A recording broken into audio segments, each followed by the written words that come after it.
ఏపీకి ప్రత్యేక హోదాతో పాటు విభజన హామీలు నెరవేర్చాలంటూ ఢిల్లీ జంతర్ మంతర్ దగ్గర ప్రత్యేక హోదా సాధన సమితి ధర్నాకు దిగింది. సిపిఐ, సిపిఎం, జనసేనతో పాటు పలు విద్యార్థి ప్రజా సంఘాలు ధర్నాలో పాల్గొన్నాయి. హోదా తక్షణమే ప్రకటించాలంటూ నినాదాలు చేశారు. అయితే పోలీసులు వీరి ధర్నాను అడ్డుకున్నారు. సాధన సమితి సభ్యులపై లాఠీచార్జ్ చేయడంతో పరిస్థితి ఉద్రిక్తంగా మారింది.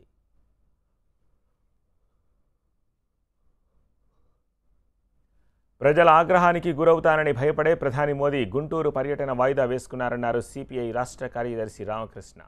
ఆయన ఏ మొహం పెట్టుకుని ఏపీలో అడుగు పెడదామనుకున్నారో తెలియదన్నారు. రాష్ట్రానికి హోదా ఇవ్వకుండా రాజధానికి నిధులు విడుదల చేయకుండా అడ్డుకుంటున్నారని విమర్శించారు. ప్రజలన్నా మన రాష్ట్రమన్నా మన రాష్ట్ర ప్రభుత్వం అన్నా ఏమాత్రం ఖాతరు చేయడం లేదు. పైగా అఫెన్స్లో వస్తూ ఉన్నాడు. సిగ్గుండాలి ఏదైనా మాట్లాడేకి. అసలు ఇవాళ నువ్వు ఈ రాష్ట్రానికి 4.5 ఏళ్ళుగా ఏమీ చేయకుండా పైగా నువ్వు ఏం మాట్లాడుతూ ఉన్నావు? రాష్ట్రానికి వ్యతిరేకంగా మాట్లాడతావా? పైగా ఈరోజు ఎవరు చేసే ఆందోళన చేసిన పట్టించుకునే పద్ధతులు వ్యవహరిస్తూ ఉన్నాడు. బుద్ధి చెప్పే రోజులు దగ్గరలోనే ఉన్నాయి. ముఖ్యంగా రేపు 6వ తేదీ నాడు గుంటూరుకు వస్తానన్నాడు. గుంటూరుకి ఎందుకు వాయిదా వేసుకున్నాడో అది వారే సమాధానం చెప్పాలి. ఎందుకంటే ఉపరాష్ట్రపతి వెంకయ్యనాయుడు గారే వారికి సలహా ఇచ్చాడని చెప్పారు.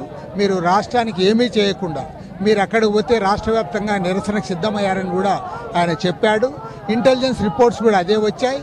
మేము వామపక్షాలుగా మొత్తం రాష్ట్రమంతా అన్ని జిల్లాల్లో కూడా పెద్ద ఎత్తున నిరసనలకు సమాయత్తమయ్యాం.